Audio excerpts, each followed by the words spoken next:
very good evening to all of you. I welcome you to the Rank Secure IAS Academy. आज का जो session है कल के ही सेशन के कंटिन्यूएशन में ये पार्ट 2 हम ले रहे हैं। एनसीईआरटी क्लास 9 का हमने कल 3 चैप्टर्स डिस्कस किए और रिमेनिंग 3 चैप्टर्स जो है वो आज हम डिस्कस करने वाले हैं। दोस्तों, अगर आप में से किसी को अनअकैडमी प्लस का सब्सक्रिप्शन लेना है so you can use the referral code rank 10 and you will get discount also. Now let's start with the class 9. कल का रिवीजन आई होप आपने किया ही होगा। अपने क्लास आपको बहुत अच्छे से समझ में आई थी। कल आप सबने बहुत अच्छे कमेंट्स भी दिए उसके ऊपर। कल हमने 3 चैप्टर्स देखे थे। ये चैप्टर्स कौन से देखे थे? Democracy in the contemporary world, इसके ऊपर हमने डिस्कस किया था। उसके बाद हमने what is democracy, why democracy, इसके ऊपर डिस्कस किया था। देन हमने डिस्कस किया था कॉन्स्टिट्यूशनल डिज़ाइन। तो आज हम डिस्कस करने वाले हैं electoral politics and working of institutions के ऊपर। दोस्तों, इफ़ टाइम अगर हमें परमिशन देता है तो हम आखिरी का जो 6th चैप्टर है उसकी भी स्लाइड्स जो है मैंने अपलोड करके रखी है, तो हम वो फंडामेंटल राइट्स के ऊपर थोड़ा सा हम डिस्कशन करेंगे 6th चैप्टर में। So guys, if I am audible and visible to you, please आप कमेंट करके मुझे बताइए कमेंट सेक्शन में, मैं भी एक बार चेक कर लेता हूँ। और दूसरी बात, कई स्टूडेंट्स का एक मुझे मैसेज हमेशा आता था, एक डिमांड था कि सर एनसीईआरटी के नोट्स बनाने चाहिए या नहीं बनाने चाहिए, सर एनसीईआरटी के नोट्स कैसे बनाते हैं। तो मैंने इंटेंशनली आज ये कुछ सैम्पल नोट्स है मेरे खुद के जो मैंने आज अपलोड किए हैं पॉइंट फॉर्मेट में। मैंने जितने भी एनसीईआरटी के ये तीनों चैप्टर से एक सीक्वेंस में एक 6 पेजेस में मैंने ये नोट्स बनाए। ऑफ कोर्स मैंने स्लाइड के लिए इसको क्रॉप किया है और ये आपके सामने है, आप देख सकते हो इनको। सो ये एक पॉइंट फॉर्मेट में आपको कॉपी पेस्ट नहीं करना होता है दोस्तों, एक पॉइंट फॉर्मेट में आप करोगे सो it will be great for you. So I think I am live. अगर आपको मेरी आवाज़ आ रही है सो प्लीज़ कमेंट करके कंफर्म कीजिए। यस, जय Hind. But no, dear, actually this is bilingual class, so we use both Hindi and English. ये पहले से ही हमारा एक स्ट्रेटेजी रहा है और कंसिडरिंग मेजॉरिटी ऑफ स्टूडेंट्स उनका यही डिमांड होता है।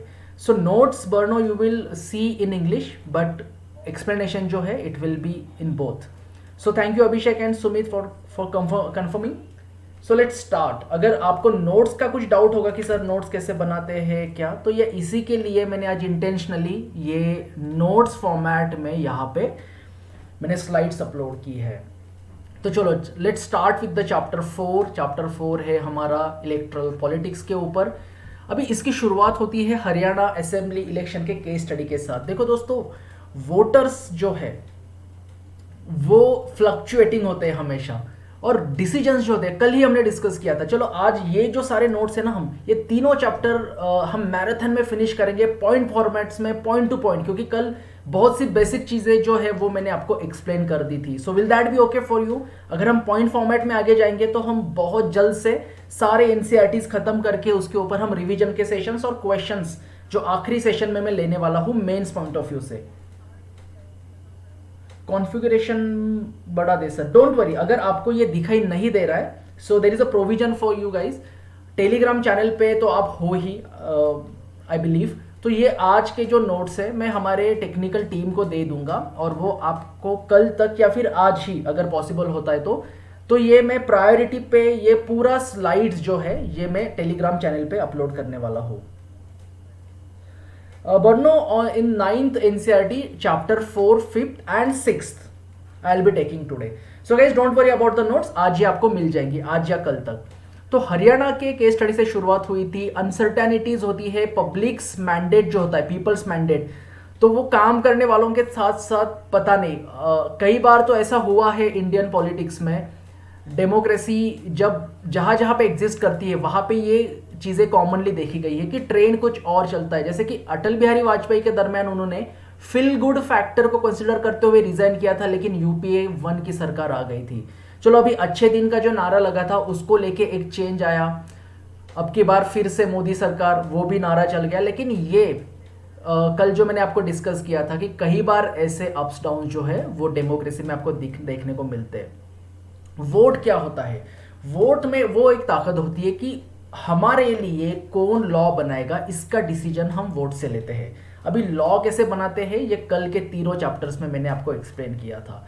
हम जैसे मैंने कहा था कि हम पॉइंट फॉर्मेट में देखेंगे ताकि आपको जो है बेसिक्स क्लियर है और एग्जाम पॉइंट ऑफ व्यू से, कॉन्सेप्चुअल पॉइंट ऑफ व्यू से चीज़ें जो है क्लियर होती रहेगी। अभी रेगुलर इलेक्शंस जो है वो होने चाहिए डेमोक्रेसी में, ऐसा इस चैप्टर में कहा है। और रेगुलर इलेक्शंस के साथ साथ वो फ्री एंड फेयर भी होने चाहिए, कोई मिस प्रैक्टिसेस, माल प्रैक्टिसेस उसमें नहीं होने चाहिए।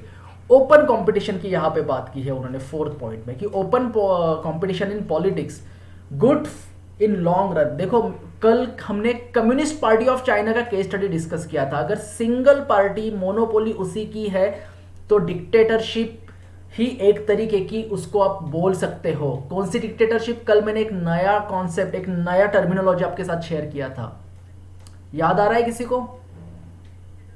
डेमोक्रेटिक डिक्टेटरशिप, ये कल हमने एक पॉइंट डिस्कस किया था। तो वो मोनोपोली किसी का नहीं होना चाहिए। Politics, multi party system democracy के लिए ठीक है, लेकिन हाँ अगर बहुत सी रीजनल पार्टीज इमर्ज हो गई, बहुत सारी पार्टीज आ गई, तो कहीं ना कहीं डिसीजन मेकिंग में भी उसका एक इम्पैक्ट होता है जब कोalition गवर्नमेंट बनती है। तो कोalition गवर्नमेंट और पीएम के पावर्स के ऊपर भी हम आज की क्लास में डिस्कस करने वाले हैं। सो इलेक्शंस के रिजल्ट्स क्या होता है? एक मैसेज होता है वो। अगर लोगों को चेंज चाहिए तो वो चेंज इलेक्शन के रिजल्ट्स के थ्रू दिखता है। लोगों को सरकार की कोई पॉलिसी पसंद नहीं आई है तो उसका रिफ्लेक्शन भी रिजल्ट से दिखाई देता है। And if people are happy with the government तो पीपल मैंडेट्स वही बताता है कि यू कैन कंटिन्यू। तो अभी के जो वेव चल रही थी बैक टू बैक एनडीए की सरकार दूसरी बार अभी बनी। सो ये जो है ये रिजल्ट से एक तरीके का रिफ्लेक्शन होता है। और दोस्तों ये सारे पॉइंट्स एनसीईआरटी के चैप्टर से है, कुछ भी बाहर का नहीं है। सो अगर आप ध्यान से इसको देखोगे तो आपको जब रीड करोगे आप एक्चुअल में 9th का एनसीईआरटी तो बहुत अच्छे से अंडरस्टैंडिंग भी हो जाएगा और बहुत स्पीडीली आप उसको खत्म भी करोगे। अभी इलेक्शन के सिस्टम के बारे में देखते हैं। सिस्टम ऑफ इलेक्शंस क्या होता है? अभी रेगुलरली होते हैं, इंडिया में हर 5 साल में इलेक्शंस होते हैं। इलेक्शन का वैसा प्रोविजन है। इलेक्ट्रल कॉन्स्टिट्यूएंसीज क्या होती है? अगर 7 पॉइंट हम देखते हैं तो इलेक्ट्रल कॉन्स्टिट्यूएंसीज क्या होती है कि एरिया बेस्ड सिस्टम जहां से रिप्रेजेंटेटिव्स होते हैं। देखो अभी मेरा एक एरिया है, मेरे कॉन्स्टिट्यूएंसी से कोई ना कोई एक रिप्रेजेंटेटिव जाएगा, वैसे ही बिहार से कोई जाएगा, हरियाणा से जाएगा, गुड़गांव से जाएगा। तो ये रिप्रेजेंटेटिव्स का एक अपना एरिया होता है, उसको इलेक्ट्रल कॉन्स्टिट्यूएंसीज कहते हैं। अभी हर एक कॉन्स्टिट्यूएंसी में जो है कोशिश की जाती है कि एक जैसा पॉपुलेशन हो।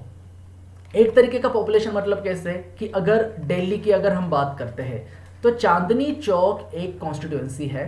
तो चांदनी चौक अगर आप कंसिडर करते हो और दूसरी जगह पे आप कंसिडर करते हो लेह लद्दाख, तो एरिया वाइज जो है लेह लद्दाख बहुत बड़ा है और चांदनी चौक जो है बहुत ही छोटा है कंपैरिजन में।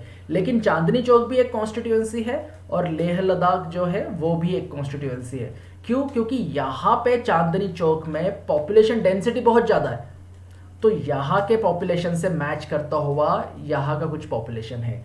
सो इसी के लिए वो कोशिश की जाती है कि एकदम से एक्यूरेट उतने का उतना तो नहीं मैच होगा, बट मोर और लेस वैसा होना चाहिए। तो ये केस स्टडी समझ में आ गया लेह लद्दाख का और चांदनी चौक का। चांदनी चौक छोटा कॉन्स्टिट्यूएंसी है लेकिन पॉपुलेशन ज़्यादा है। लेह लद्दाख का एरिया बहुत ज़्यादा है लेकिन पॉपुलेशन जो है लगभग आप समझ लो कि चांदनी चौक इतना पॉपुलेशन वहाँ पे होगा।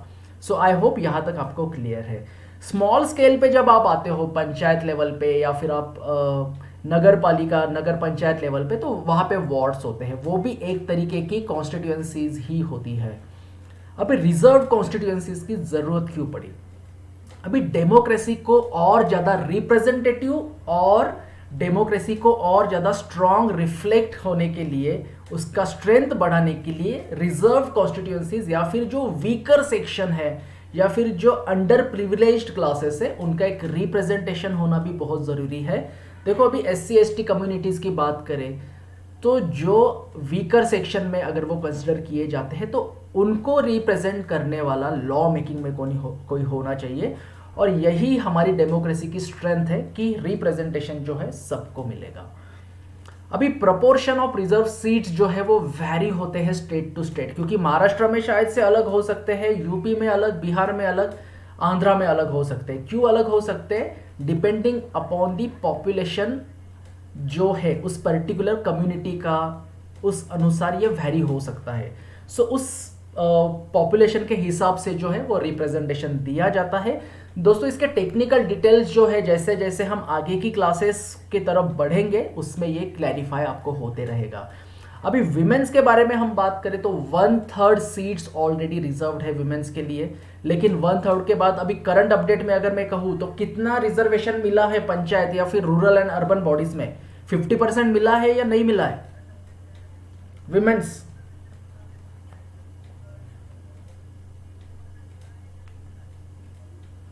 यस अभिषेक, डेमोक्रेटिक डिक्टेटरशिप का क्लासिकल एग्जांपल 21वीं सेंचुरी में देखने को कहाँ मिलता है? अभिषेक कल की अगर आपने क्लास अटेंड की होगी बेटा तो हमने थोड़ा सा उसके ऊपर डिस्कस किया है, लेकिन अगर अभी भी आज के जब हम पावर्स ऑफ पीएम के ऊपर थोड़ा सा डिस्कस करेंगे तब आपको कंप्लीटली डेमोक्रेटिक डिक्टेटरशिप ना देखने को मिले, लेकिन उसके कुछ साइंस जो होते हैं वो आपको देखने को मिल सकते हैं। उसके बाद वोटर्स लिस्ट तो पता है इलेक्शन कमीशन वो बनाता है, 18 साल के ऊपर आपकी एज होनी चाहिए वोटिंग के लिए। अभी जिनके कोई क्रिमिनल केसेस है, जिनके ऊपर कोई केसेस चल रहे हैं या फिर पीपल विद जो थोड़ा सा मेंटली स्टेबल नहीं है, कुछ केसेस में, रेयर केसेस में उनको राइट टू वोट जो है वो डिनाई किया जा सकता है। अभी वो केसेस कौन से हैं, जैसे मैंने आपको कहा कुछ टेक्निकल डिटेल्स जैसे जैसे हम ग्रेड 10, 11, 12 और आगे के क्लासेस देखेंगे पॉलिटी के, उसमें आपके क्लियर होते रहेंगे। अभी का एजेंडा है कि आपको ग्रेड 9 की एनसीईआरटी बहुत अच्छे से समझ में आनी चाहिए। अभी नॉमिनेशन ऑफ कैंडिडेट, अगर आप में से किसी को इलेक्शन में खड़ा होना है तो आपकी एज 25+ होनी चाहिए। अभी नया सिस्टम जो है सुप्रीम कोर्ट ने इंट्रोड्यूस किया था कि आपको जब आप नॉमिनेशन करोगे आपको कुछ इंफॉर्मेशन देनी बहुत ज़रूरी है, जैसे कि अगर कोई सीरियस क्रिमिनल केसेस आपके अगेंस्ट चल रही है क्या, आपके पास पैसा संपत्ति कितनी है आपके और आपके फैमिली के पास, आपका एजुकेशन क्वालिफिकेशन क्या है, आप उतने कैपेबल हो या नहीं हो, अनपढ़ रिप्रेजेंटेटिव्स नहीं चाहिए सुप्रीम कोर्ट को। उसके बाद दोस्तों ये 3 पॉइंट जो है बहुत इंपॉर्टेंट है और इसी के कारण हमको पता चलता है कि कौन सा सीएम, कौन सा minister, who is the richest MP MLA, ये सारी बातें अभी क्लियर होती है। इलेक्शन कैंपेनिंग की अगर हम बात करें तो वो 2 हफ्ते तक वो लगभग चलता है कि जैसे ही डेट डिक्लेयर हो गई और इलेक्शन का एक वो पीरियड होता है जब तक कोड ऑफ कंडक्ट जो है वो लागू नहीं होता। सो ये मॉडल कोड ऑफ कंडक्ट लागू होने तक वो जो है ये कैंपेनिंग कर सकते हैं। अभी इलेक्शंस के कुछ अपने लॉ है, अभी कोई भी ऐसा पैसा देके, जनरली देखो ऑन पेपर जो चीज़ें हम डिस्कस कर रहे हैं ग्राउंड रियलिटी में शायद उसके विपरीत आपको देखने को मिले। यहाँ पे वो बात कर रहे हैं कि आप पैसा नहीं दे सकते, वोटर्स को डरा नहीं सकते, भले ही डराते ना हो, कुछ कुछ केसेस में शायद डराते भी होंगे, अगर नहीं वोट दिया तो कुछ काम नहीं करेंगे विधायक जी, ऐसा मैसेज भी आते हैं, पैसे भी बांटे जाते हैं, लेकिन इलेक्शन का लॉ कहता है आप ऐसा नहीं कर सकते हो। ना ही आप किसी को जाति, धर्म, भाषा के आधार पर वोट करने को प्रवृत्त कर सकते हो, ना ही आप गवर्नमेंट के रिसोर्सेस इलेक्शन कैंपेनिंग में यूज कर सकते हो। देखा जाए तो वो यूज किया हुआ ऐसे कई सारे एग्जांपल्स आपको देखने को मिलेंगे। अभी आप ये तो एक जोक मैं कह सकता हूँ हमारे डेमोक्रेसी में कि आप 25 लाख के ऊपर जो है लोकसभा में आप खर्चा नहीं कर सकते हो, और अगर स्टेट लेजिस्लेचर की बात करें तो यही लिमिट आपका जो है कैंपेनिंग में 10 लाख का रखा है। लेकिन आप में से बहुत से लोगों को पता होगा कि किसी भी मेट्रो सिटी का कॉरपोरेशन के इलेक्शन में ही 25 लाख से ज़्यादा पैसा लग जाता है उस पर्टिकुलर वार्ड के लिए। तो ये ऑन पेपर चीज़ें हैं, ग्राउंड रियलिटी में ये एग्जीक्यूट होना ज़रूरी है। लेट्स होप कि ऐसा एग्जीक्यूट हो जाए। मॉडल कोड ऑफ कंडक्ट क्या होता है, हमने एक बार इसके ऊपर न्यूज़पेपर के सीरीज में डिस्कस किया था। ये होता है एक पॉलिसी पैरालिसिस की उस दरम्यान जो है कई सारे रेस्ट्रिक्शंस आ जाते हैं, पब्लिक अपीयरेंसेस जो है, चलो ठीक है पब्लिक अपीयरेंसेस आपके हैं, लेकिन आपको एक कमिटमेंट, प्रोमिसेस, गवर्नमेंट के पॉलिसीज को प्रमोट करना, किसी भी तरीके का एडवर्टाइजिंग जो है वो मॉडल कोड ऑफ कंडक्ट में अलाउड नहीं है। तो ये जो है मॉडल कोड ऑफ कंडक्ट को पॉलिसी पैरालिसिस क्यों कहा जाता है, क्योंकि कोई भी की डिसीजंस जो है वो भी उसमें नहीं लिए जाते हैं। तो ऐसे 2 मत प्रवाह देखने को मिले हैं अभी तक कि जो को मॉडल कोड ऑफ कंडक्ट है उसमें से कई ऐसे डेवलपमेंटल प्रोजेक्ट्स, उससे रिलेटेड डिसीजंस जो है उसके ऊपर रेस्ट्रिक्शंस आ जाता है। लेकिन ये एक डेमोक्रेटिक फॉर्म ऑफ गवर्नमेंट का एक रेगुलेशन है, एक रूल है, उसको फॉलो करना ज़रूरी है। और ऐसा नहीं है कि लोगों ने आपको 5 साल के लिए सत्ता आपके हाथ में दी थी तो आप ऐसे उस particular model code of conduct के दिनों में ऐसा बहुत कुछ बड़ा आप डेवलपमेंट नहीं ला सकते हो। 5 साल आपके पास बहुत होते हैं कोई भी विधायक काम करने के लिए। उसके बाद सिंबल्स तो सभी के पास होते हैं। कौन देता है सिंबल्स? इलेक्शन कमीशन देता है। हर एक अपने पार्टी का सिंबल होता है। जो इंडिपेंडेंट होते हैं उनको भी ये सिंबल जो है ये दिया जाता है। अभी इंडियन इलेक्शन जो है, what make Indian election democratic? ऐसी कौन सी चीज़ है जिसके आधार पे हम कह सकते हैं कि इंडियन इलेक्शंस जो है वो डेमोक्रेटिक फॉर्मेट में होते हैं? अभी इलेक्शन कमीशन, अभी ये ध्यान से सुनना दोस्तों, ये पॉइंट्स बहुत इंपॉर्टेंट है। अभी जैसे जुडिशरी के पास एक इंडिपेंडेंट अथॉरिटी है, पावर है, उसी तरीके की पावर इलेक्शन कमीशन के पास भी है। चीफ इलेक्शन कमिश्नर जो होते हैं वो अपॉइंट किए जाते हैं प्रेसिडेंट द्वारा, लेकिन जैसे ही उनका अपॉइंटमेंट हो जाता है तो फिर ही इज नॉट रिस्पॉन्सिबल और rather he is not answerable, he is not answerable to the president और एनी गवर्नमेंट।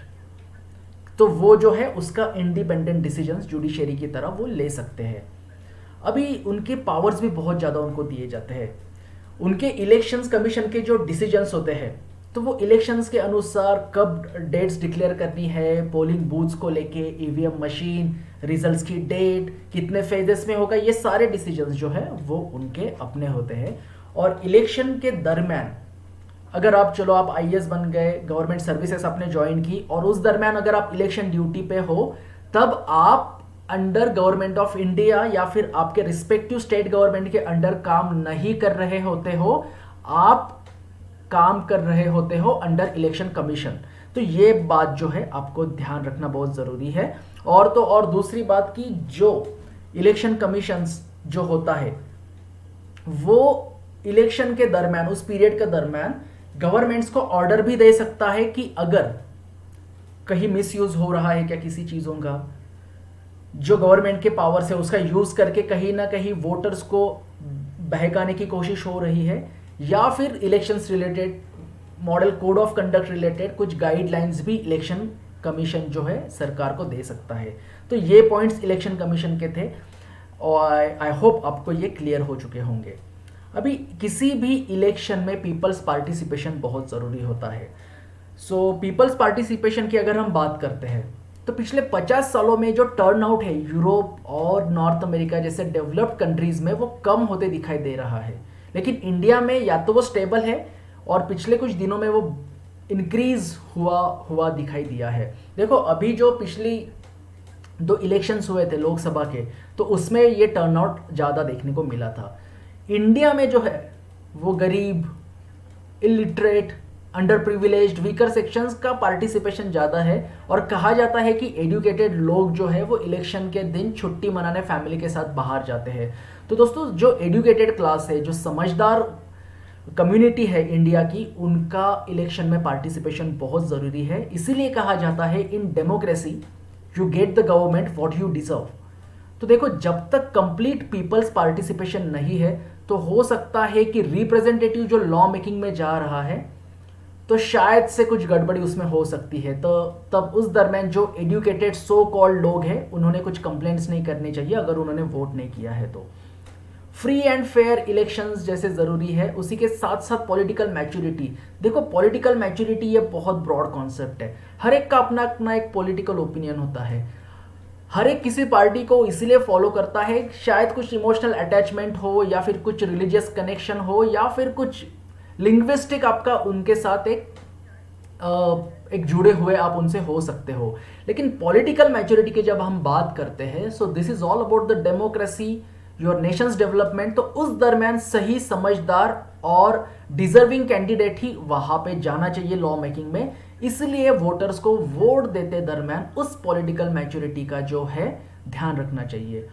अभी अवेयरनेस धीरे धीरे आते जाएगा। देखो अगर हमने देखा कि टर्नआउट नॉर्थ अमेरिका और यूरोपियन कंट्रीज में कम है, हमारे यहाँ पे ज़्यादा है। धीरे धीरे ये बात भी सामने आ रही है सर्वे में कि जो एजुकेटेड क्लास है या फिर जो यूथ है उनमें भी जो एक अवेयरनेस दिखाई दे रहा है, एक नया ट्रेंड जो है वो देखने को मिला था। सो दोस्तों ये था चैप्टर 4। यहाँ तक सब कुछ क्लियर हो गया। पॉइंट टू पॉइंट फॉर्मेट में मैंने मैराथन में ये सारे पॉइंट्स फिनिश किए, लेकिन ट्रस्ट मी इसमें कुछ भी मिस नहीं हुआ है। तो चैप्टर 4 समझ में आ गया अच्छे से? Let me check your comments. अगर है तो हम 5th चैप्टर की तरफ बढ़ते हैं।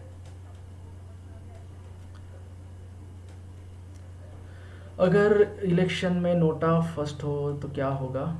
Energy government officer under this time election. Okay, DJ catch, देखो नोटा अगर फर्स्ट हो गया, इलेक्शंस का हमारा एक चैप्टर आने वाला है बेटा, उसमें मैं डिटेल में जो है आपको ये सारी चीज़ें बताने वाला हूँ। लेकिन अभी तक तो वैसा हुआ नहीं है, क्योंकि जो कैंडिडेट, देखो मैंने अभी थोड़ी देर पहले पॉलिटिकल अवेयरनेस मैच्योरिटी की बात की थी, तो ऐसा पॉलिटिकल कोई भी पार्टी किसी भी अनडिजर्विंग कैंडिडेट को खड़ा नहीं करेगी। बट अगर ऐसा होता है, सो इन दैट केस कि री इलेक्शन होने चाहिए या नहीं होने चाहिए, इसके ऊपर भी एक थॉट्स दिया जा रहा है। So during the election will discuss. So let's move to the chapter 5, working of institutions. हम वो इंस्टीट्यूशंस के बारे में आज डिस्कस करने वाले हैं, उस इंस्टीट्यूशंस का जो एक इम्पॉर्टेंट है, जैसे पॉलिटिकल एग्जीक्यूटिव हो गए या फिर परमानेंट एग्जीक्यूटिव। सो उनमें से परमानेंट एग्जीक्यूटिव जो है एक इंस्टीट्यूशन, उसका हिस्सा आप लोग बनना चाहते हो, तो उसके ऊपर हम देखेंगे।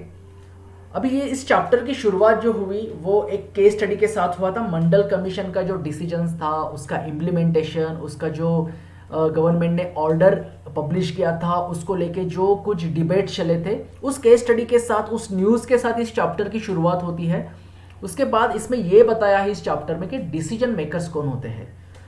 आपको तो ये बेसिक बात पता है, सिविक्स में आपने पढ़ा होगा कि president is head of state and highest formal authority in the country, लेकिन वो नॉमिनल हेड होता है, आगे जाके हम देखेंगे। प्राइम मिनिस्टर जो होते हैं, prime minister is head of government and actually possess all government powers, ये बात भी आपको क्लियर है। Most of the key decisions जो है वो कैबिनेट मीटिंग्स में होते हैं, जिसका लीडर होता है प्राइम मिनिस्टर।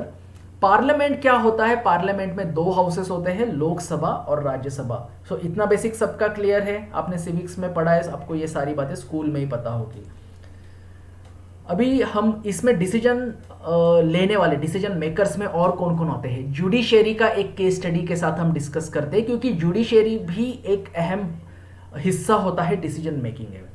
अगर किसी लोगों को या किसी व्यक्ति को, अकेले व्यक्ति को, अगर उन्होंने जो कुछ एक केस स्टडी किया था कि मंडल कमीशंस के जो ऑर्डर था, रिकमेंडेशंस थे, वो उनको मंजूर नहीं थे, तो उन्होंने क्या किया, उसके अगेंस्ट सुप्रीम कोर्ट में केसेस दाखिल की।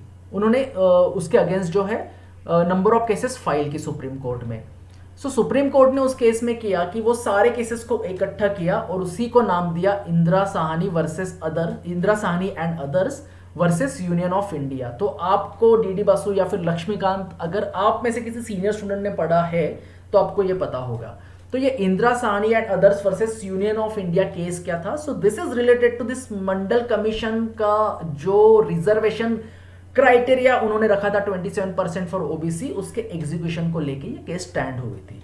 अभी ये दोनों साइड से, मतलब गवर्नमेंट ऑफ इंडिया की तरफ से भी और ये जो बंच ऑफ केसेस थे इंदिरा साहनी एंड अदर्स के, दोनों साइड से सुनने के बाद 1992 में सुप्रीम कोर्ट ने क्या डिक्लेयर किया कि ये जो गवर्नमेंट का ऑर्डर है वो बिल्कुल वैलिड है। लेकिन साथ ही साथ उन्होंने क्या किया, गवर्नमेंट ऑफ इंडिया को एक आदेश भी दिया, एक सजेशन दिया कि जो गवर्नमेंट ऑफ इंडिया को फॉलो करना जरूरी था। उन्होंने कहा कि जो वेल टू डू अच्छे हैं यार इकोनॉमिकली, जिनको जरूरत नहीं है, सो वैसे लोगों को आप एक्सक्लूड करो। इसलिए ये नॉन क्रीमिलियर का आपने सुना है कहीं? अगर आपका ओबीसी कैटेगरी है और अगर नॉन क्रीमिलियर में आप आते हो, नहीं आते हो, उसके अकॉर्डिंगली ये तय होता है कि आपको रिजर्वेशन मिलेगा या नहीं। सो जो ओबीसी कैटेगरी में है लेकिन जिनका इनकम बहुत अच्छा है, तो उनको जो है ओबीसी के बेनिफिट्स नहीं मिल सकते हैं। तो सुप्रीम कोर्ट ने देखो इस गवर्नमेंट के डिसीजंस को भी बदला और लोगों का जो एक ओपिनियन था उसका भी रिस्पेक्ट करते हुए एक सही डिसीजन सामने वो लेके आए और पीपल्स मैंडेट को भी उन्होंने रिजेक्ट नहीं किया इसमें। तो डिसीजन मेकर्स में जुडिशियरी भी एक अहम हिस्सा होता है। सो इस केस स्टडी से आपको समझ में आ जाएगा। अभी need of political institutions, political institutions की ज़रूरत क्यों पड़ती है? अगर मैं एक एग्जांपल दूं, चलो आप में से आपके सोसाइटी में कोई प्रोग्राम करना है, गणेश फेस्टिवल करना है या फिर चलो आपको दुर्गा पूजा करनी है। सो उस दरमियान आप 10 लोग मिल के अरेंज तो कर सकते हो, लेकिन अगर आपने उसको इंस्टीट्यूशनलाइज किया, आपने कुछ आपके ऑर्गेनाइजेशन उस आपका जो कुछ ग्रुप है, कमिटी है, उसको नाम दिया, so it will be easier for you to execute certain things. So इसी के लिए इतना सारा देश चलाने में जो इतने सारे काम्स होते हैं, कई सारे अरेंजमेंट्स करनी पड़ती है, तो उसके लिए ये इंस्टीट्यूशंस का होना बहुत ज़रूरी है। और डेमोक्रेसी जो है बहुत अच्छी तरीके से काम कर सकती है, उसके फंक्शंस जो है इफेक्टिवली परफॉर्म करके एग्जीक्यूट कर सकती है डेमोक्रेसी में इस इंस्टीट्यूशंस के द्वारा, और यही इंस्टीट्यूशंस का रोल होता है। उसके बाद एक थर्ड पॉइंट है हमारा कि प्राइम मिनिस्टर और कैबिनेट जो होता है वो भी एक इंस्टीट्यूशन से जो इंपॉर्टेंट पॉलिसी डिसीजंस लेते हैं। और जो सिविल सर्वेंट्स जो आप बनना चाहते हो, जिसका हिस्सा आप बनना चाहते हो, तो वो सिविल सर्वेंट्स जो है वो भी इसी का हिस्सा होते हैं, वो भी जो है ये इंस्टीट्यूशंस का वो एक हिस्सा है। अभी सुप्रीम कोर्ट की अगर हमने बात की, सुप्रीम कोर्ट भी एक इंस्टीट्यूशन है। पिछला केस स्टडी मैंने आपको बताया, आपने वो देखा भी। अभी उसमें जो डिस्प्यूट्स होते हैं, अगर सिटीजन्स और गवर्नमेंट के बीच हो, या फिर सिटीजन्स के अपने आप में कुछ डिस्प्यूट्स हो, तो वो सॉल्व भी जो है ये जुडिशरी के इंस्टीट्यूट द्वारा किए जाते हैं। नाउ अभी इंस्टीट्यूशंस को लेके ये एक पॉइंट, अभी आखिरी पॉइंट अगर हम देखें तो ये कहा जाता है कि डिलेड डिसीजंस होते हैं। क्योंकि क्या होता है, कल के सेशंस को याद करने की कोशिश कीजिए। डेमोक्रेसी में डिसीजन से पहले डिस्कशंस, कंसेंसस, उसके ऊपर सोचा बहुत जाता है। इंस्टीट्यूशंस में भी यही होता है, डिलेड डिसीजंस होते हैं, लेकिन वो लॉन्ग रन में वेलफेयर के लिए, डेमोक्रेसी के लिए अच्छे होते हैं। And this is the spirit of democracy. तो ठीक है, आप इसको क्रिटिसाइज नहीं कर सकते हो कि ये डिलेड है, लेट होते हैं, तो डेमोक्रेसी के लिए उनका लेट होना ज़रूरी होता है दोस्तों। Then next is parliament. Parliament क्या होता है? अगर सिंपल भाषा में कहा जाए तो parliament is a national assembly of elected representatives. क्या है? National assembly of elected representatives. Parliament नए लॉज बनाता है, जो एग्जिस्टिंग लॉज है उनको चेंज कर सकता है या फिर उनको स्क्रैप भी कर सकता है। जैसे आर्टिकल 370 और 35A की हमने बात की, उन्होंने वो स्क्रैप कर दिया। जो नए राइट टू एजुकेशन एक नया उन्होंने इंट्रोड्यूस किया। राइट टू फूड, जो सुप्रीम कोर्ट ने एक आदेश दिया था जिसको आपको राइट टू लाइफ में इंक्लूड करना है, आगे जाके हमको वो भी देखना है। तो ये कुछ एग्जांपल्स है। अभी पार्लियामेंट के पास जो है एक पावर होती है, उनके पास एक कंट्रोल होता है कि जो सरकार चलाते हैं उनको कंट्रोल पार्लियामेंट करता है। देखो अभी सरकार अगर एनडीए की है, लेकिन जो अपोजिशन है या फिर जो गवर्नमेंट का जो हिस्सा नहीं है, वो भी गवर्नमेंट को क्रिटिसाइज करते हैं। जैसे कल हमने डिस्कस किया था कि एक स्ट्रांग अपोजिशन होना बहुत ज़रूरी होता है डेमोक्रेसी में। तो इसी पॉइंट ऑफ व्यू से अगर हम सोचें तो ये पार्लियामेंट का ही वो एक हिस्सा है, भले वो कांग्रेस हो, एसपी, बीएसपी या एआईडीएम के हो। तो ये जो है गवर्नमेंट को कहीं ना कहीं कंट्रोल करते हुए आपको दिखाई देंगे। और डिसीजंस मेकिंग जो है पार्लियामेंट के सपोर्ट के बिना पॉसिबल नहीं है। अगर एनडीए 2 में अगर पीएम मोदी को सपोर्ट ही नहीं मिला उनके एमपीज का, तो वो कोई डिसीजंस ले पाएंगे? बिल्कुल नहीं ले पाएंगे। अगर उनकी सरकार अगर उनके एमपीज जो है उन्होंने अगर सपोर्ट पीछे ले लिया, तो क्या हो सकता है? कोई डिसीजन नहीं हो सकता है। रिसेंटली कुछ केसेस में आपने देखा होगा जो हुआ। कौन से केसेस की मैं बात कर रहा हूँ guys? If let me know if I am audible and visible to you. मेरी आवाज आ रही है आप सब तक? Let me check. अगर आ रही होगी तो आप मुझे कमेंट करके कंफर्म कीजिए। और अगर कुछ टेक्निकल इशू है so don't worry, it will be resolve. So let's continue. कि देखो नए लॉज की हमने बात की। विदाउट सपोर्ट जो है, पार्लियामेंट के सपोर्ट के बिना कोई भी लॉ नहीं बन सकता है, कोई भी की डिसीजन नहीं हो सकता है। उसके बाद पार्लियामेंट क्या करता है? Control all the money that government have. तो पार्लियामेंट के पास जो है मनी रिलेटेड जितना अथॉरिटी है वो पार्लियामेंट के पास है, वो जुडिशरी के पास नहीं है, या ना ही इलेक्शन कमीशन के पास। तो ये पार्लियामेंट का एक सुपर पावर है। Parliament is highest forum of discussion and debate on public issues and national policy. किसी को डाउट है इसमें, होना ही नहीं चाहिए, क्योंकि यहीं पे की डिसीजंस, अगर लॉ यहाँ पे बन रहा है तो अगर लॉ यहाँ पे बनेगा तो डिस्कशंस भी यहीं पे होंगे। Parliament can seek information about any matters, तो ये बात भी बिल्कुल सही है। देखो अभी पिछले महीने एक आर्टिकल हमने डिस्कस किया था, एक उससे रिलेटेड एक छोटा सा केस स्टडी मैं आपके साथ शेयर करता हूँ। आपको पता होगा कि एलपीजी हमने इंट्रोड्यूस किया। एलपीजी इंट्रोड्यूस करने के बाद जो इंटरफेरेंस है हमारा प्राइवेट सेक्टर में, वो इंटरफेरेंस जो है कहीं ना कहीं हमने कम कर दिया। ठीक है, हम ज़्यादा नहीं करेंगे, आप आपका काम करो, बस आप जीडीपी में आपका कंट्रीब्यूशन सही होना चाहिए, इकोनॉमिकल डेवलपमेंट में सही कंट्रीब्यूशन होना चाहिए। इसके बाद क्या हुआ, अभी कोरोना क्राइसिस में जो फार्मास्यूटिकल कंपनीज है हमारी, सो फार्मास्यूटिकल कंपनीज के प्रोडक्शन डिटेल्स ही हमारे पास नहीं थे कि वो कौन सी चीज़ें, कौन सी चीज़ों का प्रोडक्शन कर रहे हैं। हाइड्रोक्सीक्लोरोक्वीन हमारे पास सफिशिएंट है भी या नहीं है। फार्मास्यूटिकल कौन से प्रोडक्ट्स है जिनका हम प्रोडक्शन कर रहे हैं जो कोरोना क्राइसिस में हमारे काम में आ सकता है। और प्राइवेट सेक्टर्स को जब हम लाइसेंस देते हैं, जब इन्वेस्टमेंट इंडिया में आता है, तो हमने उनको एक सॉवरेनिटी दिया होता है कि भाई हम आप में इंटरफेयर नहीं करेंगे। लेकिन अभी इस सिचुएशन में जितनी भी फार्मास्यूटिकल इंडस्ट्रीज है, उस फार्मास्यूटिकल इंडस्ट्रीज का जो इंफॉर्मेशन होता है, जो प्रोडक्शन रिलेटेड क्वेरी, कितना प्रोडक्शन हुआ, कौन सा प्रोडक्शन आप फ्यूचर में करने वाले हो, ये सारी चीज़ें जो है ये गवर्नमेंट उनसे मांग सकता है। तो ये एक केस स्टडी इसी रिलेटेड मैंने आपको बताया। अभी हाउसेस दो होते हैं पार्लियामेंट के, कौन से आपको बहुत आसानी से ये आप बता पाओगे, राज्यसभा और लोकसभा। अभी काउंसिल ऑफ स्टेट्स माने राज्यसभा होता है, वहाँ पे इनडायरेक्टली इलेक्टेड मेंबर्स होते हैं, एक स्पेशल फंक्शंस उनको परफॉर्म करने के लिए होते हैं। देखो ऐसा राज्यसभा का कोई इलेक्शन नहीं होता है, लेकिन हाउस ऑफ पीपल माने लोकसभा की अगर हम बात करते हैं तो लोकसभा में डायरेक्टली इलेक्टेड मेंबर्स होते हैं, लोगों ने उनको भेजा होता है। Exercise the real power on behalf of the people, क्योंकि लोगों के रिप्रेजेंटेटिव्स हैं तो on behalf of the people real power जो है वो पजेस करते हैं। राज्यसभा को अपर चेंबर, लोकसभा को लोअर चेंबर कहा जाता है, लेकिन नाम के पीछे मत जाओ। अगर किसी को लगेगा अपर चेंबर माने ज़्यादा पावर, लोअर चेंबर कम पावर, वैसा नहीं है।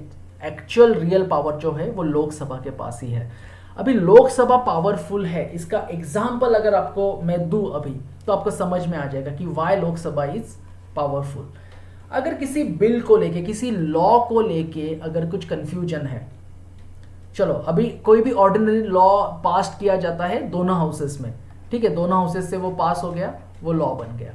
लेकिन किसी लॉ को लेके डिफरेंस है राज्यसभा और लोकसभा में, फिर उसके लिए क्या होगा, इनका एक जॉइंट सिटिंग होगा। जॉइंट सिटिंग में जो है अभी ये डिसीजन लिया जाएगा कि दोनों हाउसेस फाइनल डिसीजन जब लेंगे मिलके, तो उसमें जॉइंट सेशन में सबसे ज़्यादा नंबर किसका है, नंबर ज़्यादा किसके हैं, लोकसभा के है ना। तो पास जब वो होगा लॉ, तो स्वाभाविक है कि लोकसभा के जो रिप्रेजेंटेटिव्स है, जो एमपीज है, तो उसका नंबर ऑफ एमपीज ज़्यादा होने के कारण राज्यसभा के उनसे बहुत कम होते हैं, सो वो लॉ जो है वो पास हो जाएगा।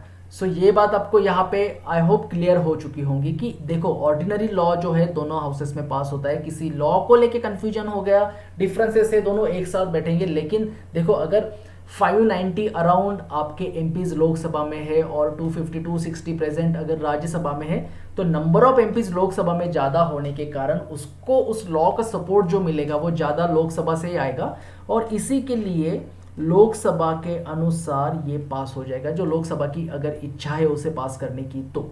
सो ये जो चीज़ें हैं दोस्तों, ये रियल पावर लोकसभा के पास होता है, ये इस केस स्टडी से आपको पता चल जाएगा। अभी more power in money matters Lok Sabha के पास, पैसे रिलेटेड। देखो अगर बजट की बात करें या फिर कोई भी मनी रिलेटेड लॉ, तो बजट हो या मनी रिलेटेड लॉ, तो उसमें क्या है, लोकसभा ने अगर उसे पास किया तो राज्यसभा उसे रिजेक्ट नहीं कर सकता है। क्यों नहीं रिजेक्ट कर सकता है, हाँ राज्यसभा उसको डिले कर सकता है बाय 14 डेज, या फिर कुछ सजेस्ट कर सकता है चेंजेस। आपको कुछ उनको लगा राज्यसभा को कि नहीं भाई आप इस लॉ में कुछ चेंजेस करो, तो वो सजेस्ट करेगा, लेकिन वो मैंडेटरी नहीं है लोकसभा के लिए। They may or may not accept this changes, और उनको वो पास करना ही पड़ेगा। तो ये मनी पावर्स की जो हमने बात की थी थोड़ी देर पहले, उसका ये एक एग्जाम्पल है आपको समझने के लिए, जिसमें हमने बजट और मनी लॉ से रिलेटेड ये बात की थी।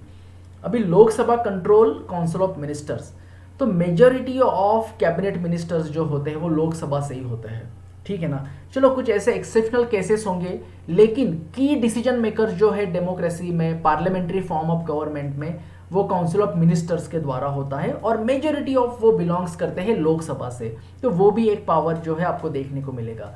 कुछ एक्सेप्शनल केसेस हो सकते हैं, अगर जैसे हम अगर महाराष्ट्र का केस स्टडी देखें तो सीएम जो है महाराष्ट्र के, वो किसी भी हाउस के जो है मेंबर नहीं थे। नाउ वो अभी नॉमिनेशन उन्होंने दाखिल किया है, आगे जाके वो भी हम देखने वाले हैं। अभी पॉलिटिकल और परमानेंट एग्जीक्यूटिव्स की हम बात करेंगे। पॉलिटिकल एग्जीक्यूटिव्स माने कौन, कि ये जो आपके एमपीज एमएलएज है, ये हो गए आपके पॉलिटिकल एग्जीक्यूटिव्स। और परमानेंट एग्जीक्यूटिव्स माने जो आप बनना चाहते हो, जो आप सिविल सर्विसेज में जाके जो सिस्टम का हिस्सा बनना चाहते हो, वो होते हैं permanent executive.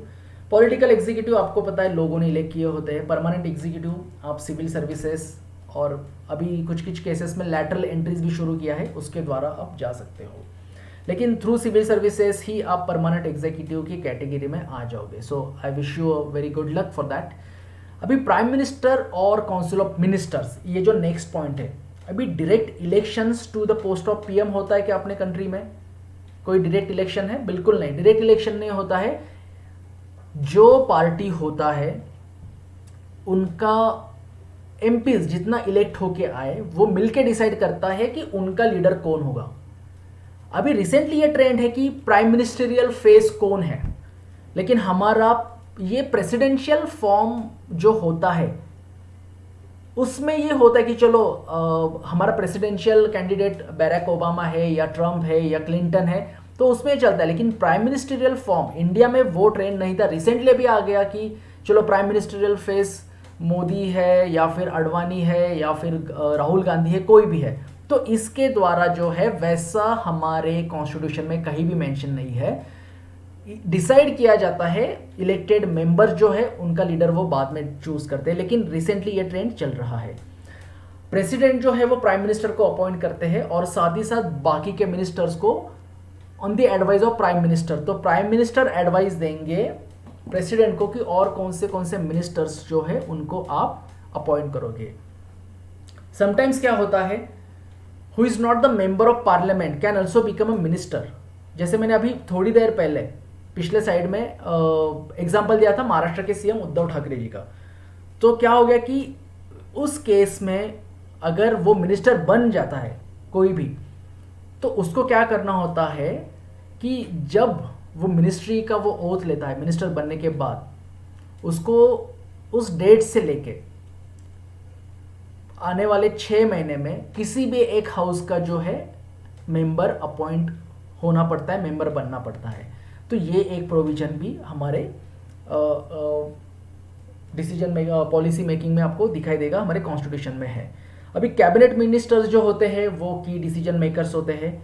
Minister of state जो होते हैं विथ इंडिपेंडेंट चार्ज, तो यूजुअली क्या होता है कि वो एक पार्टिसिपेट कभी कभी करते हैं।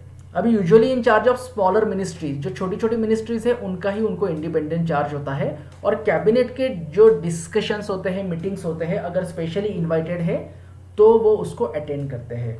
और जो मिनिस्टर ऑफ स्टेट होते हैं उनका काम होता है टू असिस्ट कैबिनेट मिनिस्टर्स। अभी parliamentary democracy often known as the cabinet form of government. अभी कैबिनेट फॉर्म ऑफ गवर्नमेंट उसको क्यों कहा जाता है? द रीजन बिहाइंड दैट कि की डिसीजन मेकर्स जो है वो कैबिनेट मिनिस्टर्स होते हैं, इनर सर्कल होता है वो काउंसिल ऑफ मिनिस्टर्स का। तो इसी के कारण जो डिसीजंस वो लेते हैं, देखो अभी उनके डिसीजंस के ऊपर एक इन्फ्लुएंस होगा प्राइम मिनिस्टर का, या फिर जो की मिनिस्टर्स है पोर्टफोलियो जिनके पास है उनका एक इन्फ्लुएंस जो है वो डेफिनेटली रहेगा। सो कैबिनेट मिनिस्टर्स का जो स्ट्रॉन्ग पोर्टफोलियो है, उनके डिसीजंस जो है वो स्टेट मिनिस्टर्स या फिर state ministers with independent charge उनको भी एक्सेप्ट होंगे। ऐसे कई सारे डिसीजंस है जिसमें सारे मिनिस्टर एक साथ मिलकर मीटिंग नहीं ले सकते हैं। सो आपने कभी भी ऐसा नहीं देखा होगा कि जो बाकी के स्टेट मिनिस्टर्स है या फिर state ministers with independent charge है, उन्होंने कैबिनेट मिनिस्टर के किसी डिसीजन को क्रिटिसाइज किया है। तो यही कारण है कि पार्लियामेंट्री डेमोक्रेसी को often known as cabinet form of government भी कहा जाता है। सेक्रेटेरिएट जो होते हैं वो हर मिनिस्ट्री के होते हैं, जो सीनियर आईएएस ऑफिसर्स होते हैं, सर्विसेज के जो ऑफिसर्स होते हैं सीनियर मोस्ट, वो सेक्रेटेरिएट में उनको असिस्ट करने का और उनके जो डिसीजंस है उनको एग्जीक्यूट करने का काम करते हैं। अगर मैं पावर्स ऑफ प्राइम मिनिस्टर हम देखें तो प्राइम मिनिस्टर के पास पावर्स कौन सी होती है? All minister works under prime minister, उनके लीडरशिप के अंडर सारे मिनिस्टर काम करते हैं। कौन सा पोर्टफोलियो डिस्ट्रीब्यूट करना है, कौन सी रिस्पॉन्सिबिलिटी उनको देनी है, निकालनी है, ये सारा डिसीजन जो है प्राइम मिनिस्टर के पास होता है। कोalition गवर्नमेंट में ये पावर कम होते दिखाई दिया। अब अगर आपको एनसीईआरटी में ये एक पढ़ने को मिलेगा कि जो पिछले कुछ दशकों से जो prime minister form of government है, पीएम का पावर बढ़ते हुए दिखाई दे रहा है, जहां पे ये पार्लियामेंट्री फॉर्म ऑफ गवर्नमेंट है वहां पे। तो क्या है दोस्तों कि पार्लियामेंट्री फॉर्म ऑफ गवर्नमेंट में एक होता है कि हेड जो होता है वो प्राइम मिनिस्टर होता है, दूसरे इसमें हेड होता है प्रेसिडेंट। अभी जो Latin American countries, north America, वहाँ पे ये कल्चर यहाँ या फिर ये सिस्टम आपको दिखाई देगी कि प्रेसिडेंशियल फॉर्म ऑफ गवर्नमेंट। लेकिन हम ये जो prime ministerial form of government जो है ये एक हिस्सा है जो यूरोपियंस या फिर जो ब्रिटिशर्स है उन्होंने, या जहाँ जहाँ पे उनकी कॉलोनीज थी, तो वो जो है हम एज इट इज़ आगे वो उनका ट्रेडिशन जो था वो हमने फॉलो किया है। इवन यूएसएसआर वहाँ पे भी प्रेसिडेंशियल फॉर्म ऑफ गवर्नमेंट ही था, तो उसके भी कुछ केस स्टडी थे। इवन उसका एक केस स्टडी अगर मैं आपके साथ डिस्कस करूँ तो जो मिस्टर पुतिन थे, तो उन्होंने खुद के पास पावर रखने के लिए खुद के कॉन्स्टिट्यूशन में कुछ चेंजेस भी किए थे। तो ये parliamentary form of government, PM का पावर बढ़ते हुए दिखाई दे रहा है, लेकिन कोalition गवर्नमेंट में वो कम हो जाता है। लेकिन रिसेंटली अगर आप देखते हो कि एनडीए 1 और 2 में अगर आपके पास मेजोरिटी है, सपोर्ट अच्छा है, तो आपका पावर बढ़ जाता है, डिसीजंस लेना आपके लिए आसान हो जाता है। प्रेसिडेंट की बात करें, it's a head of state, exercise nominal powers उनके पास होते हैं, सेरेमोनियल पोजीशंस होती है, सुपरविजन का उनका एक काम होता है करना। अभी इलेक्ट उनको कौन करता है? एमपीज और एमएलएज जो होते हैं स्टेट लेजिस्लेचर के, वो उनको इलेक्ट करते हैं। नॉमिनल एग्जीक्यूटिव होता है ये बंदा president. All major activities, law, policy decisions are issued in the name of president, उनके नाम से ही सारे बनते हैं। लेकिन दोस्तों प्रेसिडेंट कभी भी ऐसा क्लेम नहीं कर सकता है जैसे पीएम करते हैं कि yes I am the head, क्योंकि मेरे पास पीपल्स मैंडेट है। ये चलो एमपीज और एमएलएज इनको इलेक्ट करते हैं, लेकिन पीपल्स मैंडेट मेरे पास है ऐसा बोल के वो खुद को हेड या फिर सुप्रीम पावर पे वो नहीं बता सकते हैं। तो ऑफ कोर्स उनके नाम से ये सारे जो चीज़ें होती है।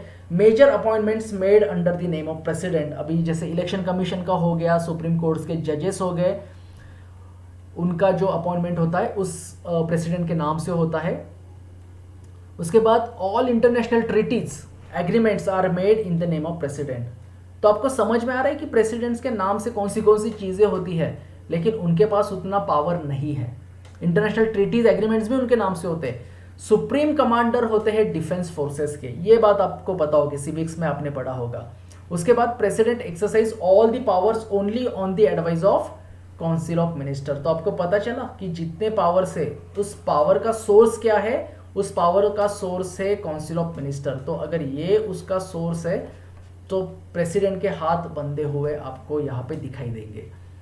प्रेसिडेंट सजेस्ट कर सकता है किसी लॉ को, भाई आप उसमें कुछ सजेशंस बता सकता है, वो बोल सकता है काउंसिल ऑफ मिनिस्टर्स को किसी बिल को लेके, लॉ को लेके कि उसको रिकंसिडर करे, लेकिन उसको उस लॉ को या फिर बिल को रिजेक्ट करने की कोई अथॉरिटी नहीं होती है।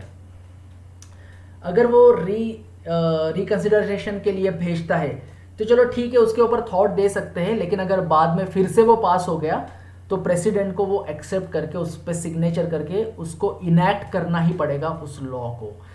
अभी यूएस प्रेसिडेंट के पास जो है, मैंने अभी थोड़ी देर पहले कहा था कि prime ministerial form of government और प्रेसिडेंशियल फॉर्म ऑफ गवर्नमेंट की अगर हम डिफरेंस देखते हैं तो प्रेसिडेंशियल फॉर्म ऑफ गवर्नमेंट में यूएस प्रेसिडेंट के पास पावर ज़्यादा होती है। उसके पास अपना एक वेटो पावर होता है। अगर कोई लॉ, कोई एक्ट, कोई बिल है तो उस पर वो अपना वेटो पावर यूज करके उसको रिजेक्ट या फिर एक्सेप्ट करके वो आगे भी लेके जा सकता है। वहाँ पे जो डिस्कशंस होते हैं, जैसा हमारा पार्लियामेंट है, वहाँ पे जो कांग्रेस है, तो उस कांग्रेस के डिसीजंस को भी US president he is not bind, ठीक है, तो वो अपना वेटो पावर यूज़ कर सकता है। अगर उनका सपोर्ट है भी या नहीं भी है, फिर भी 4 ईयर्स का जो उसका टेन्योर होता है वो टेन्योर वो ख़त्म करते हैं। तो ये हो गया एक प्रेसिडेंशियल फॉर्म ऑफ गवर्नमेंट के बारे में। दोस्तों अभी बहुत इंपॉर्टेंट है जुडिशियरी। तो जुडिशियरी जो है डिसीजन मेकिंग में, तो judiciary is independent and strong judiciary is essential for democracy. So am I right? कोई डाउट नहीं होना चाहिए। अगर डेमोक्रेसी की स्ट्रेंथ आपको बढ़ानी है तो जुडिशियरी इंडिपेंडेंट होनी चाहिए। कल के सेशन में मैंने आपको कहा था कि फियरलेस भी होनी चाहिए, कोई डर नहीं होना चाहिए उन्हें। अभी इंडिया का जो सिस्टम है जुडिशियरी वो इंटीग्रेटेड जुडिशियरी है। मतलब क्या कि सुप्रीम कोर्ट, फिर उसके नीचे आते हैं हाई कोर्ट्स, फिर आपके जो एक जुडिशरी का सिस्टम है आपके तहसील लेवल तक आपको देखने को मिलेगा। लेकिन सुप्रीम कोर्ट के डिसीजन सारे कोर्ट्स को जो है वो लागू होते हैं, वो उनको एक्सेप्ट करने होते हैं, फॉलो करने होते हैं। अभी सुप्रीम कोर्ट्स कौन से चीज़ों में, कौन से डिसीजंस में होता है कि जैसे अगर डिस्प्यूट है बिटवीन टू पीपल्स और between the people and the country, मतलब जो हमने इंदिरा साहनी और यूनियन ऑफ इंडिया का केस थोड़ी देर पहले देखा था, उसमें डिसीजन सुप्रीम कोर्ट का था। बिटवीन सिटीजन्स एंड गवर्नमेंट, अगर वो स्टेट गवर्नमेंट हो या यूनियन गवर्नमेंट, वो हमने देखा था। बिटवीन 2 और मोर स्टेट गवर्नमेंट्स, अगर चलो रिवर वाटर डिस्प्यूट को लेके कुछ इशू है तो उसके केसेस भी आपको पता होंगे। आज का आपका होमवर्क है कि ये बिटवीन 2 स्टेट्स कौन से कन्फ्लिक्ट चल रहे हैं वो आपको ढूंढ के निकालने हैं। और between government at the union and state level, कई बार यूनियन का और स्टेट का, ऐसे दोनों के केसेस भी दिखाई देंगे कि state of Kerala versus Union of India, let's say for example I am telling you. तो दोस्तों आपका होमवर्क यही है, आपको ऐसे केसेस जो है वो ढूंढने हैं, आपको फाइंड आउट करने हैं। अभी इंडिपेंडेंस ऑफ जुडिशरी का मतलब क्या होता है? इसका मतलब जो है वो किसी के भी कंट्रोल में, माने लेजिस्लेचर के या फिर एग्जीक्यूटिव के कंट्रोल में नहीं काम करेंगे, उनका अपना इंडिपेंडेंट डिसीजन मेकिंग होगा। लेजिस्लेचर, एग्जीक्यूटिव्स, मतलब आप अगर बड़े सीनियर आईएएस ऑफिसर बन गए, होम मिनिस्ट्री में आप कैबिनेट सेक्रेटरी भी हो, तो भी आप जुडिशियरी में इंटरफेयर नहीं कर पाओगे। जजेस of supreme court and high court are appointed by president on the advice of PM and in consultation with chief justice of India. देखो दोस्तों, जुडिशियरी में और जजेस अपॉइंटमेंट को लेके जुडिशियरी का डिटेल में डिस्कशन हमारा आने वाले जो सेशंस है उसमें भी होगा। देखो ये बहुत बेसिक चल रहा है हमारा एनसीईआरटी, तो ये जो कुछ चीज़ें हमने डिस्कस की है, आगे डिटेल में जाके इसी से रिलेटेड कौन से आर्टिकल्स है वो भी हम डिटेल में देखने वाले हैं। तो अभी ये 9th क्लास का जो 5th चैप्टर है वो हम बेसिक्स उसके कुछ क्लियर कर लेते हैं पहले। अभी यहाँ पे ये कहना है इस चैप्टर में कि there is a little scope for interference in appointment by political executives. तो पॉलिटिकल प्रेशर, इंटरफेरेंस नहीं होता है, ऐसा इस चैप्टर में कहा है।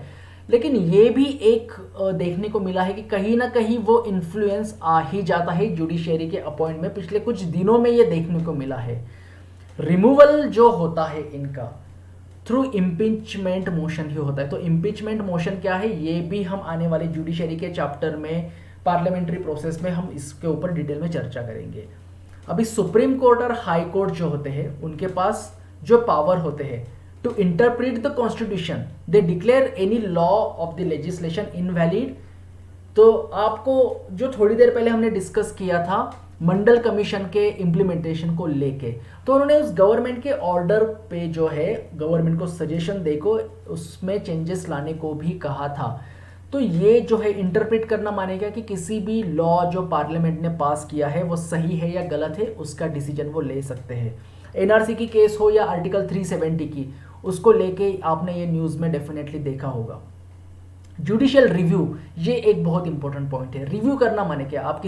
आपने कोई मूवी देखी, आप किसी लेक्चर पढ़ते हो तो आप रिव्यू करते हो उसको, आप आपका एक ओपिनियन बनाते हो। तो जुडिशियल एक्सपर्ट जो होते हैं, जो जजेस होते हैं, वो भी हर बिल का, लॉ का, जो नया लॉ बन रहा है उसका, या फिर जो कुछ पब्लिक इंटरेस्ट लिटिगेशन जो होते हैं, अगर पीपल्स मैंडेट किसी चीज़ के अगेंस्ट है, फेवर में है, उसका आगे जाके फ्यूचर में इम्पैक्ट क्या हो सकता है, उसका एक रिव्यू जो है वो जुडिशरी द्वारा किया जाता है।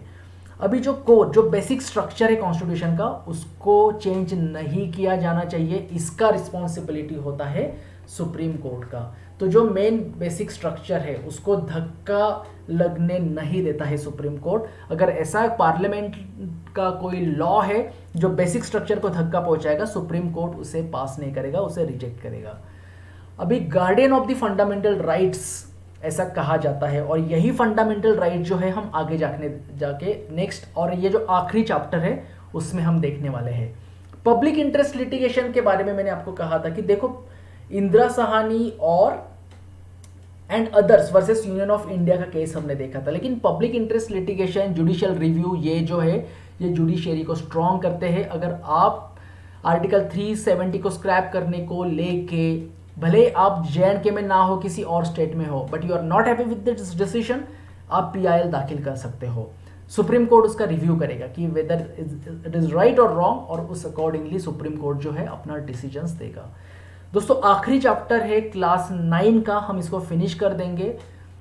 कुछ की इंपॉर्टेंट पॉइंट्स है जो हम डिस्कस करेंगे, बाद में आर्टिकल स्पेसिफिक हम फंडामेंटल राइट्स को देखेंगे। अभी डेमोक्रेटिक राइट्स क्या होते हैं, इसमें भी दोस्तों इस चैप्टर की शुरुआत होती है केस स्टडी ऑफ जो ग्वाटेमाला बे का प्रिजन है 9/11 के बाद, जिस ब्रूटल तरीके से USA ने ट्रायल्स को आगे लेके गए। ऐसे कई तो इनोसेंट लोगों को उन्होंने पकड़ के और उनको टॉर्चर किया था, ह्यूमन राइट्स का वायलेशन हुआ था, UN भी उसमें इंटरफेयर हुआ था, UN ने भी उसको इनवैलिड, इलीगल बताया था।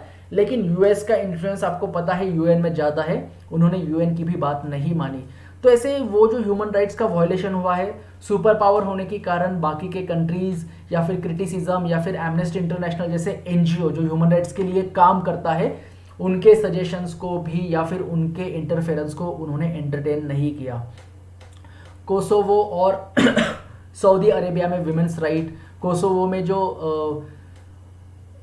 ह्यूमन राइट्स के इश्यूज हुए थे और जो जिस तरीके से लोगों को मारा गया था, उसके बाद इंटरनेशनल कोर्ट ऑफ जस्टिस में वहाँ के प्रेसिडेंट के अगेंस्ट केस भी केस चली थी। तो ये केस स्टडीज जो है इस चैप्टर में आपको दिखाई देगा। उसके बाद राइट्स क्या होते हैं, तो हम राइट्स के ऊपर थोड़ा सा डिस्कस करेंगे। Rights are claim of a person over other fellow beings, over the society and over the government. तो चलो, अगर मुझे right to freedom of expression है तो फिर मुझे वो बोलना है, कोई मुझे उससे रोक नहीं सकता है, लेकिन ये मेरा भी रिस्पॉन्सिबिलिटी है कि मैं कुछ गलत ना बोलूँ जिससे कम्युनल हार्मनी डिस्टर्ब हो, सोसाइटी में किसी को दुख पहुँचे, किसी के रिलीजियस सेंटिमेंट्स हर्ट हो जाए, तो इसका भी ध्यान रखना बहुत ज़रूरी होता है। Right to vote in democracy, ये एक डेमोक्रेसी की बहुत बड़ी स्ट्रेंथ है, लेकिन फेयर और फ्री इलेक्शन होते हैं तो ये बात बनती है। अभी राइट्स का जो काम है, क्या काम करते हैं, right protects minorities from operation. नहीं तो क्या होगा कि जो मेजोरिटी है वो उसको जो है सप्रेस कर सकता है, तो इसी के लिए एक प्रोटेक्शन का काम राइट्स माइनॉरिटीज के लिए करते हैं। Some rights need to be placed higher than the government so that government cannot violate them, जैसे कि फंडामेंटल राइट्स, तो ये गवर्नमेंट से ऊपर है, आप कुछ भी कर लो लेकिन आप फंडामेंटल राइट्स या फिर जो basic core structure of constitution का है उसको आप टच नहीं कर सकते हो। लेकिन दोस्तों कुछ कुछ इमरजेंसी सिचुएशंस में जो फंडामेंटल राइट्स है आपके, उनको या फिर जो आपके बेसिक कॉन्स्टिट्यूशनल राइट्स है उनका वायलेशन होता है। तो ये डिटेल में आगे जाके हम डिस्कस करने वाले हैं नेक्स्ट क्लासेस में। हमारे फंडामेंटल राइट्स कौन से होते हैं, अगर आप इस पे देखोगे कि right to freedom of religion, right to freedom, right to constitutional remedies, right to equality, right against exploitation and cultural and educational rights, तो ये 6 आपके फंडामेंटल राइट्स है। तो हम वन बाय वन एक एक राइट्स को देखेंगे। अभी फंडामेंटल राइट्स में राइट टू इक्वालिटी क्या है, no person above the law, law से बढ़कर कोई नहीं है, सबको इक्वली ट्रीट किया जाएगा before the law. Reservation against right to equality, ये एक सवाल आता है कि जो रिजर्वेशन पॉलिसी है जो SC STs को, OBC को, तो ये इक्वालिटी के खिलाफ है क्या, आपको क्या लगता है, आप सोच के इस पे बताइए। इक्वालिटी का मतलब क्या होता है, शायद इसमें अगर आप सोच रहे होंगे कि हाँ रिजर्वेशन अगेंस्ट इक्वालिटी है, तो आपका इस लाइन जो मैंने लिखी है इसके बाद आपका शायद कंफ्यूजन दूर हो जाए। Equality means giving everyone equal opportunity, तो जो वीकर सेक्शन है, जिनकी पहले की जनरेशन्स को जो है बहुत सफ़र करना पड़ा था या फिर मेन स्ट्रीम में उनको लाया ही नहीं गया था, तो उस कैटेगरी का, उस सोसाइटी के, उस क्लास का रिप्रेजेंटेशन जो है मेन स्ट्रीम में होना बहुत ज़रूरी है। और इक्वलिटी का मतलब यही है कि सबको इक्वल अपॉर्चुनिटी मिलना। तो इस इक्वल अपॉर्चुनिटी के लिए रिजर्वेशन की जो पॉलिसी है सामने लाई गई है। और रिजर्वेशन उन्हीं को दिया जाता है कि जिनकी पहले की जनरेशन्स थी, जिनको ऑप्रेस्ड किया गया था, मेन स्ट्रीम में वो बिल्कुल नहीं थे, तो अभी उनके रिप्रेजेंटेटिव्स होना भी बहुत ज़रूरी है। इवन अभी के कुछ रिपोर्ट्स देखे जाए तो those who belongs to the backward communities की उनका रिप्रेजेंटेशन जो है जुडिशरी या फिर जो हाईएस्ट डिसीजन मेकिंग में कम दिखाई देता है। तो आप रिजर्वेशन को जो है अगेंस्ट इक्वालिटी नहीं बोल सकते हो। This is a part of giving equal opportunity to each and every strata of the society. उसके बाद राइट टू फ्रीडम क्या है? Freedom of speech and expression, जो मैंने आपको थोड़ी देर पहले कहा। असेंबली इन पीसफुल मैनर, जैसे कि चलो अभी ईद का त्यौहार है, ईद की बधाइयाँ आप सभी को। तो ईद के त्यौहार में देखो, ईद अगर आपको मनानी है नमाज के लिए तो आप पीसफुली गैदर हो सकते हो। लेकिन अभी देखो कोरोना क्राइसिस के दरमियान तो ये अलाउ नहीं था, ऐसा कुछ हुआ नहीं कि सब लोग मिलके उन्होंने ईद सेलिब्रेट किया। तो ये कहीं ना कहीं एक वॉयलेट हुआ है उनका एक फंडामेंटल राइट, लेकिन इमरजेंसी में ये करना पड़ता है। साथ ही साथ आपका फ्रीडम, राइट टू फ्रीडम में क्या है कि यू कैन फॉर्म एसोसिएशंस और यूनियंस। और ये एसोसिएशन और यूनियंस होना जो है एक तरीके से सही होता है, क्योंकि यही जो है प्रोटेक्शन करते हैं आपके ह्यूमन राइट्स का भी। बिसाइड्स आपका ये right to freedom, right to equality, इसकी हमने बात कर ली, लेकिन इसका एग्जीक्यूशन और इसका वॉयलेशन ये आपको देखने को मिलेगा कि देखो पार्लियामेंट ने ये लॉ बनाया या फिर पार्लियामेंट ने उसको लेकर कोई डिसीजंस लिया, लेकिन इनका प्रोटेक्शन का काम कौन करता है? जुडिशरी है उसी के लिए। इसीलिए जुडिशरी को जो है इंडिपेंडेंस एक अलग से दिया गया है, ताकि ये राइट्स जो है इनका वॉयलेशन ना हो। उसके बाद आप जो है अपने कंट्री में कहीं पे भी रह सकते हो, ये भी आपका एक राइट है। आप जॉब के लिए यहाँ से किसी और स्टेट में भी जा सकते हो, कोई भी बिजनेस आप कर सकते हो। कोई किसी को नहीं रोक सकता है कि आप बिहार से हो तो आप मुंबई में नहीं आओगे, यूपी से तो आप हमारे सिटी में नहीं आओगे, वैसा नहीं हो सकता है। ये एक राइट है उनका। आप कोई भी प्रोफेशन, कोई भी जॉब, कोई भी बिजनेस कर सकते हो। Freedom should not harm society, ये भी बात ध्यान में रखनी है कि आपको फ्रीडम दिया है, इसका मतलब ये नहीं कि आप वो कम्युनल हार्मनी जो मैंने आपको कहा या फिर जो पीस है आप उसको डिस्टर्ब करो। लाइफ और पर्सनल लिबर्टी।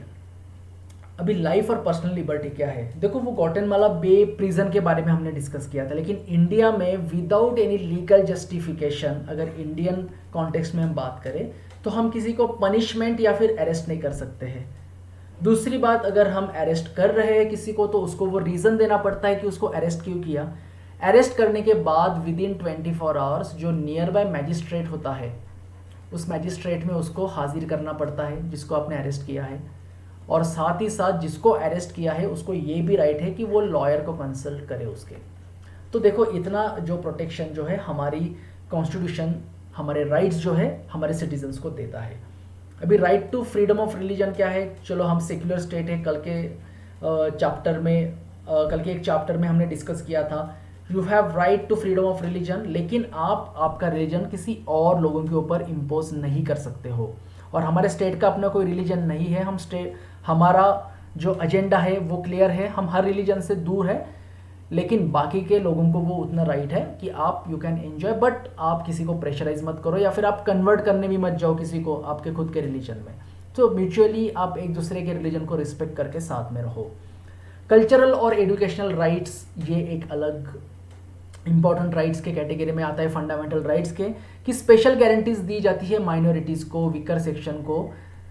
और साथ ही साथ क्यों ये स्पेशल गारंटीज दी जाती है? क्योंकि मेजोरिटी को नहीं है ये स्पेशल गारंटीज, क्योंकि मेजोरिटी जो है वो एक अपनी पावर एक्सरसाइज तो करेगा ही, लेकिन आगे जाके फ्यूचर में हो सकता है कि माइनॉरिटीज़ को वो सप्रेस कर दे या फिर उनके राइट्स ले ले या फिर ह्यूमन राइट्स वायलेशन उनका हो। तो इसी के लिए, उनके प्रोटेक्शन के लिए ये राइट्स है।